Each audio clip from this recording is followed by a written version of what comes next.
നെയ്യാറ്റിൻകരയിൽ ശ്രീകൃഷ്ണ ജയന്തി ശോഭായാത്രയുടെ ഒരുക്കങ്ങൾ പൂർത്തിയായി. ശ്രീകൃഷ്ണ ജയന്തി ആഘോഷങ്ങളുടെ ഭാഗമായി ഗോപൂജയും ഉറിയടിയും നടന്നു.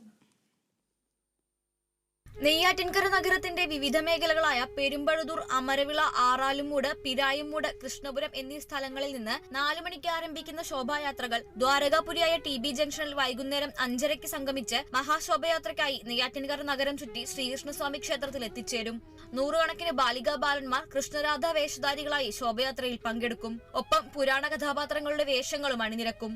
നെയ്യാറ്റിൻകര ശ്രീകൃഷ്ണസ്വാമി ക്ഷേത്രത്തിൽ എത്തിച്ചേരുന്ന ശോഭയാത്രയെ ക്ഷേത്ര ഉപദേശക സമിതി സ്വീകരിച്ച് ആനയിക്കും. തുടർന്ന് സാംസ്കാരിക പരീക്ഷയിലും ചിത്രരചനയിലും വിജയികളായവർക്കുള്ള സമ്മാനദാനവും പ്രസാദ വിതരണവും നടക്കുമെന്ന് സ്വാഗത സംഘം ഭാരവാഹികൾ അറിയിച്ചു. കൃഷ്ണജയന്തി ആഘോഷങ്ങളുടെ മുന്നോടിയായി ക്ഷേത്രാങ്കണത്തിൽ വെച്ച് ഗോപൂജയും ഉറിയടിയും നടന്നു.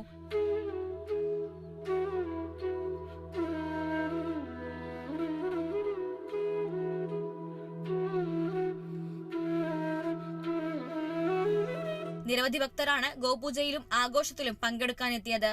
Kerala vision news, Thiruvananthapuram.